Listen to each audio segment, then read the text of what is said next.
Hello everyone, welcome to my channel uplink coder. So guys, आजच्या एपिसोडमध्ये आपण binary सर्चचा code बघणार आहोत. लास्ट व्हिडिओमध्ये मी तुम्हाला बायनरी सर्च काय आहे, कसं वर्क होतं आहे आणि प्लस त्याचं एक्झाम्पल तुम्हाला एक्सप्लेन केलं होतं. आत्ताच्या व्हिडिओमध्ये मी बायनरी सर्चचं ॲक्च्युअल कोडिंग कसं होतं आहे ते दाखवणार आहे. So guys, question is write a C program to perform binary search. आता बायनरी सर्च परफॉर्म करणं as compare to the as compare to the linear search हे जरा वेगळ्या पद्धतीचं आहे. ओके, लिनियर सर्च इम्प्लिमेंट करणं सोपं आहे, बट बायनरी सर्च आहे तो थोडा वेगळ्या पद्धतीने इम्प्लिमेंट होतो. आता इथं कोडमध्ये हॅश इन्क्लूड stdio.h म्हणजे ह्या आपल्या हेडर फाईल झाल्या. जर तुम्ही हा कोड रन करून बघत असाल ना, तर टर्बो सीवरती करू नका, देव CPP कंपायलर आहे त्याच्यावरती करून बघा. बिकॉज हा कोड जो आहे तो ह्याच्यामध्ये जर तुम्हाला टर्बो सीवरती करायचं असेल तर ह्याच्यामध्ये थोडे चेंजेस करावे लागतील. ओके, सो ही झाली आपली हेडर फाईल, स्टँडर्ड आहे. ओके, देन हा आपला झाला मेन फंक्शन. ओके, देन आता ॲज आपला बायनरी सर्चचा जो रूल आहे की बायनरी सर्चला sorted arrays as a input द्यायचं आहे. सो आपण सॉर्टेड ॲरे घेतला आहे, ॲरे ऑफ साईज 5 घेतला आहे आणि आपल्याकडे 5 नंबर्स आहेत, 10, 20, 30, 40 आणि 50. ओके, आता बायनरी सर्च 3 मेन जे व्हेरिएबल्स आहेत त्याच्यावरती वर्क होतो. तो म्हणजे पहिला लो, हाय आणि मिड. ओके, लो जो असतो तो फर्स्ट इंडेक्स ॲरेच्या स्टार्टिंग इंडेक्सला स्टोअर केला जातो किंवा पोझिशन केला जातो. ओके, देन हाय जो आहे तो लास्ट इंडेक्सला पोझिशन केला जातो. ओके, म्हणजे low is equal to 0, 0 index value ह्याची आहे, ह्याची 1 आहे, ह्याची 2 आहे, ह्याची 3 आहे आणि ह्याची 4 आहे. ओके, आणि जो हाय आहे तो लास्ट इंडेक्स व्हॅल्यूला पोझिशन केला आहे, म्हणजे 4 इंडेक्स व्हॅल्यूला इथं पोझिशन केला आहे. आणि जो आपला मिड आहे तो आपण आत्ता स्टोअर केलेला नाही, कारण की मिडची व्हॅल्यू प्रत्येक वेळी चेंज होत राहणार आहे, बिकॉज आपण लो आणि हायमध्ये चेंजेस करतो आहे. आता ते कसं ते बघूया. आता एक की व्हॅल्यू लागणार आहे जो आपल्याला सर्च करायचा आहे, element to be search. Okay, आणि फाउंड हा ॲज अ एक नंबर असा असणार आहे की 0 आणि 1मध्ये आपण शिफ्ट करणार आहोत. Okay, to found the whether number is found or not. ह्या लिस्टमध्ये जो की एलिमेंट टाकला आहे तो युजरनं दिलेला तो आहे का नाही हे सर्च करण्यासाठी आपण एक फाउंड की वापरतो आहे. ओके, जर सापडला तर फाउंड असणार आहे तो 1 होईल, नंतर 0 राहील. Okay, then input. आता जो नंबर इनपुट करणार आहोत, for example we are taking a number to search. For example I am taking from this list that 40. Okay, 40 number मी सर्च करण्यासाठी घेतला आहे. हा माझा झाला की एलिमेंट. आता की बरोबर काय आपला की इज इक्वल टू 14, कीची व्हॅल्यू झाली 40. Then while low is less than equal to high. आता लो किती आहे आपला 0, हाय किती आहे 4 आहे. आता हा लेस दॅन इक्वल टू आहे का, येस. हा झाला व्हाईल लूप आपला कंटिन्युअसली एक्झिक्यूट होणार आहे अंटील हे कंडिशन फॉल्स होत नाही तोपर्यंत एक्झिक्यूट होणार. सो आता ही कंडिशन ट्रू झाली आहे म्हणून आपण ह्याच्या आत इन्सर्ट केलं. ओके, आता मिडची व्हॅल्यू आपण जेव्हा मिड व्हॅल्यू करतो तेव्हा काय करतो, starting value plus ending value divide by 2 करतो. आता ह्याची किती झाली value 2 divide by 2, 4 divide by 2 म्हणजे आपली मिडची व्हॅल्यू झाली 2. ओके, आता मिडची व्हॅल्यू मिडल एलिमेंट आता कुठं असणार आहे, इंडेक्स 2ला असणार आहे, म्हणजे ऑब्वियसली इथं इंडेक्स 2ला आपला काय आहे 30 आहे. ओके, आता check if array of mid म्हणजे array of 2 equal to key. आता array of 2 mid element equal to key आहे का. ॲरे ऑफ 2 म्हणजे किती आहे आपला आता 30 इक्वल टू की एलिमेंट आहे का. माझं की एलिमेंट किती आहे 40 आहे. इक्वल टू आहे का नाही. देन ह्या इफच्या ब्लॉकमध्ये आपण एंटर करणार नाही, जाणार कुठं आपण आता एल्स इफमध्ये. ओके, एल्स इफमध्ये काय करणार, जर मिडल एलिमेंट आहे तो कीपेक्षा लहान आहे का हे चेक करणार. म्हणजे आता बघा माझा एलिमेंट किती आहे ॲरे ऑफ 2 म्हणजे 30 व्हॅल्यू आहे माझी मिडल एलिमेंट, तो कीपेक्षा लहान आहे का?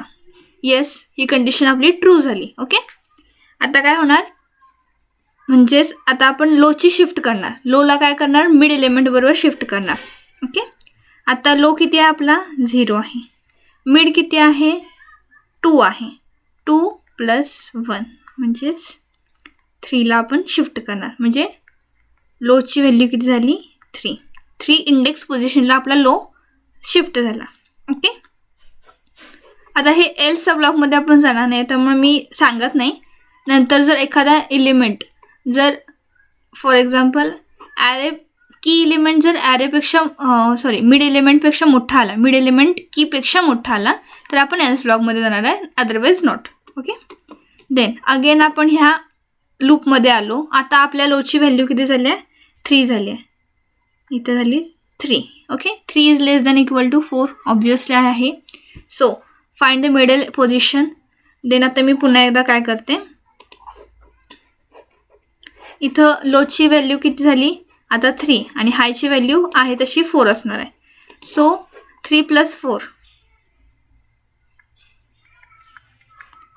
ही किती झाली 7/2 म्हणजे 3.5 येते.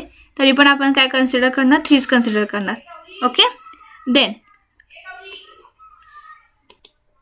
ओके, सो आपला काय झाला आता मिडल एलिमेंट झाला, जो थर्ड इंडेक्स पोझिशनला असेल तो आपला काय असणार आहे मिडल एलिमेंट असणार आहे.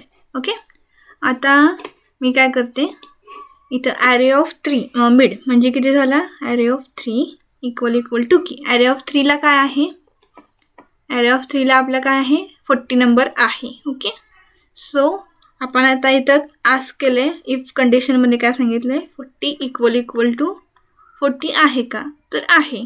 So number found at position which position विचारलं आपल्याला.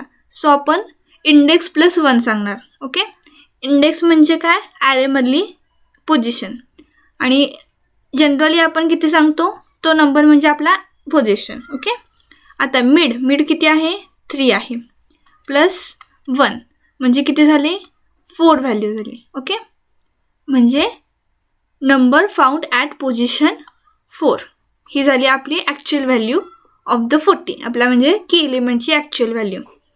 म्हणजे असं करत करत आपला काय झाला फोर्थ पोझिशनला आणि थर्ड इंडेक्स व्हॅल्यूला काय आहे आपला की एलिमेंट 40 आहे. ओके, हे झालं general execution of the binary search. Okay, जर एखादा एलिमेंट जर मी ह्यातला नाही दिला म्हणजे 25 नंबर जो एक्झिस्टच करत नाही या ॲरेमध्ये असा जर दिला तर हा डिवाइड करत काय होणार मिड एलिमेंटपर्यंत कम्पेअर करत राहणार. बट जर जर नंबर आपल्याला जर सापडलाच नाही तर काय होणार, ह्या बाहेरच्या फाउंड = 0 राहिला म्हणजे नंबर नॉट फाउंड असं प्रिंट होणार. ओके, इथं काय केलं आपल्याला नंबर सापडला, सो आपण काय केलं प्रिंट केलं की आपल्याला सापडला म्हणून number found at position. Then found = 1 केलं, कारण का तर नंबर नॉट फाउंड हे प्रिंट होऊ नये म्हणून आपण काय केलं =1 केलं. ओके, हा झाला आपला बायनरी सर्चचा प्रोग्राम. एकदा एक्झिक्यूट करून बघा, तुम्हाला त्याची आयडिया जास्त चांगली येईल. Okay, then moving to the difference. Linear search आणि बायनरी सर्च ह्याच्यामधला डिफरन्स आहे तो मोस्टली 2 मार्क्सला विचारला आहे. आत्तापर्यंत 4 मार्क्सला कधीच विचारलेला नाही आहे. बट केस स्कीम आहे, नो आयडिया अबाउट काय क्वेश्चन विचारले जातील. ओके, सो लिनियर सर्च आणि binary search checks element 1 by 1. Linear सर्चमध्ये 1 by 1 आपण चेक करतो. Okay, then checks the middle element first. याच्यामध्ये काय होतं मिडल एलिमेंट बरोबर काय होतं कंपॅरिझन होतं कीचं. सो ह्याच्यामध्ये 1 by 1, ह्याच्यामध्ये मिडल एलिमेंट. पॉईंट्स लक्षात ठेवा, तुम्हाला लिहायला येतं. एक्सप्लोअर करायचा एक पॉईंट मिनिमम 3 लाईन्समध्ये कवर झाला पाहिजे, असं छानपैकी सुटसुटीत लिहायचं. Okay, works on sorted and unsorted array. Works on sorted array ह्याला सॉर्टेड ॲरे असू दे किंवा अनसॉर्टेड ॲरे असू दे, ह्याला काय फरक पडत नाही. बट ह्याचं कसं आहे, ह्याला सॉर्टेड ॲरेच लागतो. Okay. Then simple and easy to understand. हा कसा आहे, सिम्पल आहे, इझी टू अंडरस्टँड आहे. 1 by 1 त्याचं कम्पॅरिझन होत राहतं. बट हा काय आहे, slightly more difficult than the linear search. Difficult काय आहे, कारण की डिवायडेशन आणि लो आणि हायचं अलोकेशन हे मोस्ट इम्पॉर्टंट पार्ट आहे ह्या बायनरी सर्चमधला. तो नीट जमला तर हा बायनरी सर्च पण इझीच आहे. Okay. Slower for large data. आता मोठाच्या मोठा डेटा आला, थाउजंड्स ऑफ रेकॉर्ड आले, तर तेव्हा 1 by 1 कम्पॅरिझन करणं अवघड जातं. बट इथं कसं आहे, फास्टर फॉर लार्जर डेटा. म्हणजे मोठा डेटा जरी आला तरी डिवाइड होणार, पुन्हा त्यातनं डिवाइड होणार, पुन्हा त्यातनं डिवाइड होणार, पुन्हा त्यामध्ये डिवाइड होणार. असं करत करत आपल्याला तो जो नंबर आहे त्यापर्यंत आपण फास्ट पोचणार rather than searching 1 by 1. Okay. Start searching from the beginning. हा काय करतो, स्टार्ट 0 इंडेक्स पोझिशनपासून सर्चिंग स्टार्ट करतो. बट इथं काय होतं, divides the array into 2 halves. म्हणजे ह्याचं सर्चिंग कुठनं होतं, मिडलपासून होतं. 2 ह्याच्यामध्ये डिवाइड करतो ॲरे आणि मग सर्चिंग स्टार्ट होतं. ओके. देन मोर कम्पॅरिझन्स आर निडेड. म्हणजे कसं प्रत्येक इलिमेंट बरोबर ॲरेमधल्या कम्पॅरिझन होतं. सो इथं काय होतं, जास्त कम्पॅरिझन निडेड आहे. Fewer comparison are needed because काय आहे, आपला जो मोठा ॲरे आपण त्याला डिवाइड करतो, पुन्हा त्याला डिवाइड करतो, असं करत करत काय करतो आपण, लेस कम्पॅरिझन आपण यूज करतो. ओके. आता time complexity is big O of n आणि time complexity is big O of log n. आता हा टाईम कॉम्प्लेक्सिटी कन्सेप्ट काय आहे तो बघूया आपण पहिला. टाईम कॉम्प्लेक्सिटी म्हणजे कसं असतं, जेव्हा आपण एखाद्या नंबरला किती वेळा व्हिजिट करतो ह्याला व्हॅल्यूला काय म्हणतो आपण, टाईम कॉम्प्लेक्सिटी म्हणतो. आता लिनियर सर्चमध्ये काय होतं, n नंबर ऑफ एलिमेंट आहेत, ॲरेमध्ये किती आहेत, n नंबर्स आहेत, म्हणजे n इज इक्वल टू जर 5 असेल तर आपण 5 टाइम्स काय होतो, तो लूप एक्झिक्यूट होतो, किंवा त्या एलिमेंटला आपण किंवा त्या ॲरेमधल्या एलिमेंट्सना आपण 5 टाइम्स व्हिजिट करतो असं म्हणूया. ओके. सो ह्याच्यामध्ये काय होतं, object of n, big O of n असा टाईम कॉम्प्लेक्सिटी येतो. ओके. देन आता इथं कसं आहे, log n हा सगळ्यात फास्टेस्ट आहे. ह्याच्यामध्ये काय होतं, डिवायडेशन होतं, ह्याचं पुन्हा डिवाइड, ह्याचं पुन्हा डिवाइड, याचं पुन्हा डिवाइड. सो log n जो आहे तो highest and faster time complexity असं मानलं जातं. ओके. सो समटाईम्स असं पण असतं, एखाद्या वेळेस फॉर लूपमध्ये विदिन द फॉर लूप आणि एक फॉर लूप असतो. सो त्या टाईममध्ये तो टाईम कॉम्प्लेक्सिटी कसा होतो, n इंटू n असतो. सो काय होतं, बिग O n स्क्वेअर असं टाईम कॉम्प्लेक्सिटी होतं. ओके. सो हे झालं आपलं कम्पॅरिझन ऑफ लिनियर सर्च आणि बायनरी सर्च. नेक्स्ट व्हिडिओमध्ये आपण पुढचे कन्सेप्ट बघणार आहोत. So please subscribe my channel, like and share with your friends. Thank you.